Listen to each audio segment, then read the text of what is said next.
तुमच्या पण घरात असं होतंय का की वरवर पाहायला ना सगळं चांगलं वाटतं, पण ना त्या नात्यामध्ये कुठेतरी एक पोकळी निर्माण झालेली जाणवते. म्हणजे बोलणं होतं घरात, नवरा बायकोचं बोलणं होतं, पण ते फक्त ना कामापुरतं. स्वयंपाक झाला का, बिल भरलं का, हे सामान आणायचं आहे, मुलांना शाळेत पोचवायचं आहे, म्हणजे अशा गोष्टीपुरतं फक्त बोलणं होतं, कामापुरतं. पण पहिले जी एकमेकांबद्दलची ओढ होती ती कुठेतरी थांबलेली असते. म्हणजे हे प्रश्न तर संपलेलेच असते की तू बरी आहे का, किंवा आजचा दिवस कसा गेला, ऑफिसमध्ये काही टेन्शन होतं का, तू थकलेला दिसतोय, हे सगळे प्रश्न आता बंद झालेले असतात. आता फक्त ना कामापुरतं बोलणं बाकी राहिलेले असतं. मग ना अचानक एक दिवस असं वाटायला लागतं की आपण एका घरात तर राहतोय, एकत्र तर राहतोय, पण आपण एकत्र जगतोय का? आणि असाच प्रश्न जर तुमच्या मनामध्ये डोकावत असेल किंवा असाच प्रश्न जर तुम्हाला जाणवत असेल तर हा व्हिडिओ तुमच्यासाठीच आहे.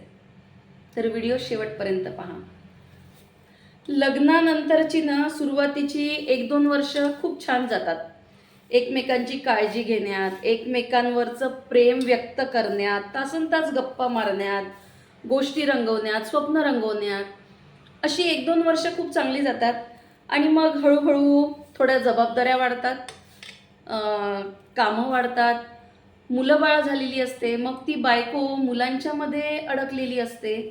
तिला मुलांमधून एवढा वेळ देता येत नाही, त्यांच्या जबाबदारीमध्ये ती अडकलेली असते. आणि मग कुठेतरी ना नवऱ्याची एक कुरबूर सुरू झालेली असते की तुला आता माझ्यासाठी वेळच नाही, तू माझ्याकडे लक्षच देत नाही, पूर्वीसारखी माझ्यासोबत बोलतच नाही, ही कुरकुर कुठेतरी सुरू झालेली असते. पण हे समजून घेणं, म्हणजे तो नवरा ही गोष्ट समजून घेत नाही की आता ती एक बायको तर होतीच, पण आता ती एक आई आहे. तिच्या मागे काही जबाबदाऱ्या आहेत, तिला मूल सांभाळावं लागतं, त्याचं दुखणं सुखणं शी सू ह्या सगळ्या गोष्टी तिला पाहाव्या लागतात. त्याला काय हवं नको, सोबत घरातल्या जबाबदाऱ्या असतात त्या वेगळ्या. हे कुठेतरी समजून घेतल्या जात नाही. पण तू आता मला पूर्वीसारखा वेळ देत नाही, ही गोष्ट त्या नवऱ्याच्या मनामध्ये घर करत असते. आणि मग कुठेतरी ना थोडी ते वादाला म्हणा किंवा एक पोकळी निर्माण होण्याला सुरुवात झालेली असते. आणि ती जी बायको असते तिला हे सगळं सांभाळता सांभाळता तिची सुद्धा पुरेवाट लागलेली असते. त्यात ती जर जॉब करणारी असेल तर मग आणखीनच काही विचारायचंच काम नाही. तिला तर वेळ म्हणजे ती स्वतःच एवढी थकलेली असते आणि ती घरी येते, ती आपल्या मुलांच्या ओढीनीच घरी येते, कारण ती आता एक आई झालेली असते. तर हा असा बदल होतो. तर हा बदल आपण आपण म्हणजे त्या दोघंही नवरा बायकोनी समजून घेणं गरजेचं असते.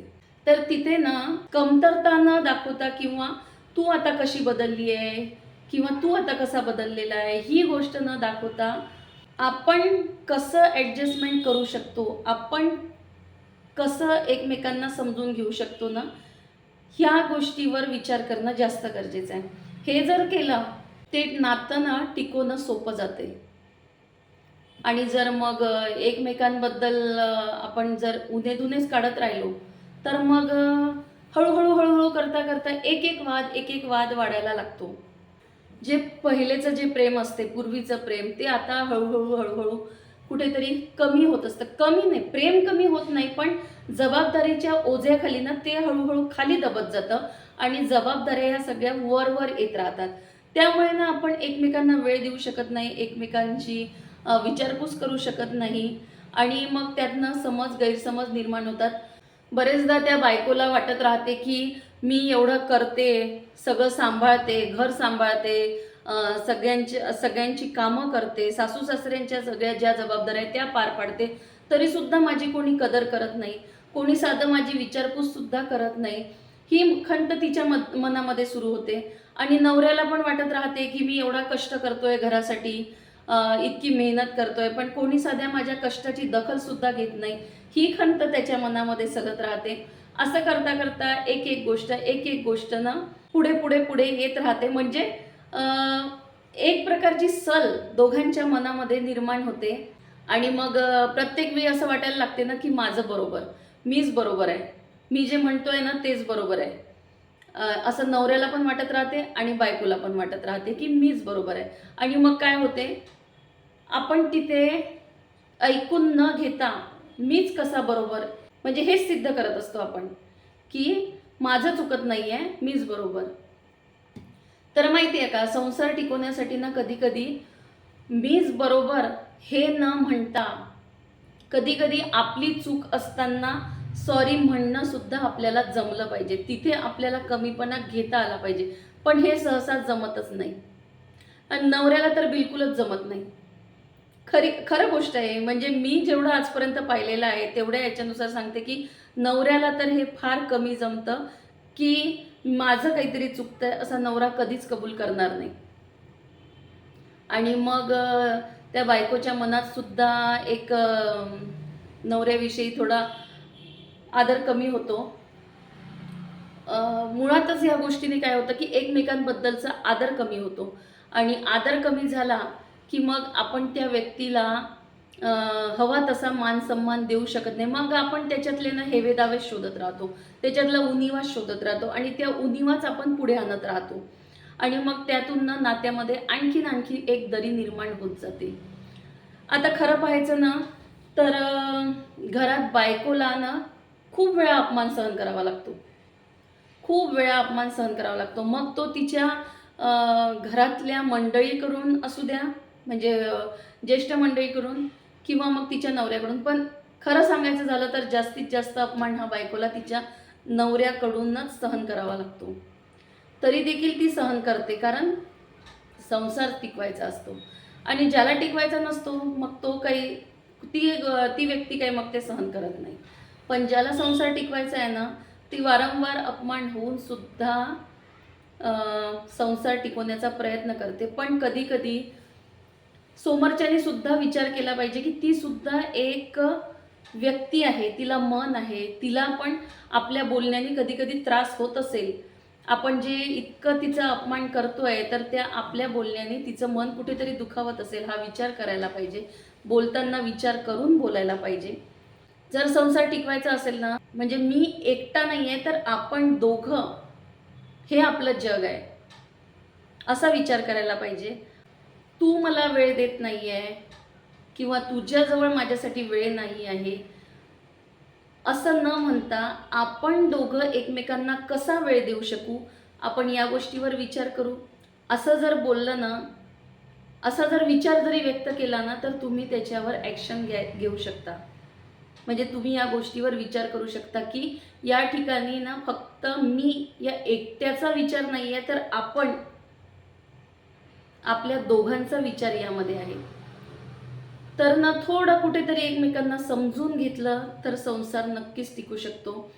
थोडं आता धावपळीच्या जगामध्ये आपण एकमेकांना वेळ नाही देऊ शकत, तर जेवताना किंवा एक आपला रात्रीचा थोडा वेळ आपण एकमेकांना देऊ शकतो, गप्पा गोष्टी करू शकतो, दिवसभराचं आपलं हालहवाल सगळा विचारू शकतो. एकमेकांना काही टेन्शन आहे का या गोष्टींची हे करू शकतो, चौकशी करू शकतो. तर प्रत्येक वेळी फक्त एकमेकांच्या चुकाच दाखवत राहिले तर मग काहीही त्यातनं घडू शकत नाही. चुकाच दाखवत राहिलो ना तर मग ते रोजचा दिवस हा तसाच उगवणार आणि तसाच वाद घालत घालत दिवस संपणार. तर ना हा जर संसार टिकवायचा असेल तर हा मीपणा कुठेतरी बाजूला करून किंवा मनातल्या ज्या काही खंत आहे त्या बाजूला करून आपण कुठे चुकतोय का किंवा आपण यामध्ये काय सुधारणा करू शकतो का, या गोष्टीचा जर विचार केला ना तर ते नातं अजून घट्ट बनू शकतं.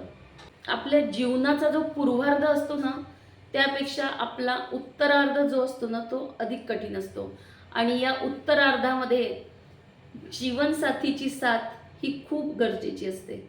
आता आपण जे पाहतो की जी लोक आता एकटी पडलेली आहे किंवा त्या दोघांपैकी एक जण आता या जगामध्ये नाही आहे, तर ना ती एक एक वेगळीच पोकळी त्या व्यक्तीमध्ये निर्माण होते.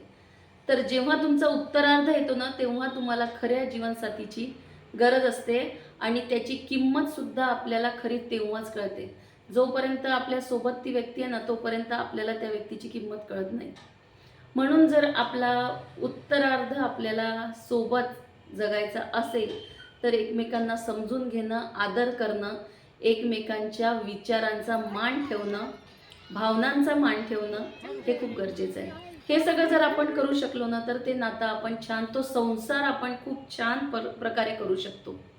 तर ना, संसार टिकवण्यासाठी खूप मोठ्या मोठ्या गोष्टी करणं गरजेचं नसते, की खूप मोठे मोठे प्लॅनिंग करणं गरजेचं नसते. अगदी साध्या साध्या गोष्टीतून तुम्ही तो संसाराची जी वीण आहे ना, ती घट्ट करू शकता. अगदी साध्या साध्या छोट्या छोट्या गोष्टीमधून. फक्त ना, एकमेकांना विचारात घेतलं, एकमेकांच्या विचारांचा मान ठेवला, शब्दाचा मान ठेवला, त्या व्यक्तीचा आदर ठेवला, तर नक्कीच ना, संसाराची वीण ही घट्ट होऊ शकते. तर असा हा व्हिडिओ होता आणि तो तुम्हाला कसा वाटला?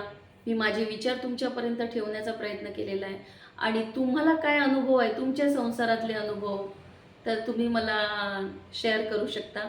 कमेंट बॉक्समध्ये तुम्ही तुमचं मत मांडू शकता. तर धन्यवाद.